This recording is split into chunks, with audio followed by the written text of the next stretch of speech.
আজকে হচ্ছে আমাদের হিন্দুদের বিশেষ পূজার দিনের সপ্তমী পূজার দিন। কিন্তু দেখুন, ঘুম থেকে উঠে এত শরীরটা খারাপ লাগতেছে তা বলার মতন না। বসে একদম ঝিমাচ্ছি আমি।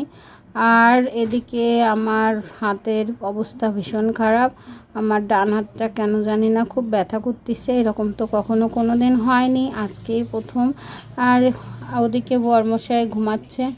আর আপনাদেরকে একটু আমি সময়টা দেখানোর চেষ্টা করলাম, কিন্তু হলো না, দেখা গেল না দেখলাম। তবে আমি 7টা 5 কি 10 এই সময় দিকেই উঠেছিলাম। তারপরে উঠে দেখি যে আমার বাবা ঘুমায় আছে। বাবার আর ডাকলাম না যে এত সকালে তুলে কি হবে। তবে সংসারের কাজকাম করবো, এর মধ্যে হাতের ব্যথা। তারপরে ছোটো যা বলল, আসুন তোমার হাতে একটু মুভ মালিশ করে দিই। তারপর মুভ নিয়ে এসে একটু মালিশ করে দিল, একটু আরাম পালাম। তারপরে সংসারের কাজকাম তো আর ফেলে রাখা যায় না, আবার সব কিছু করতে শুরু করলাম। এক গাদা বাসন, সেগুলো মাজা ধোয়া করলাম, ঘরটর মোছামুছি করলাম।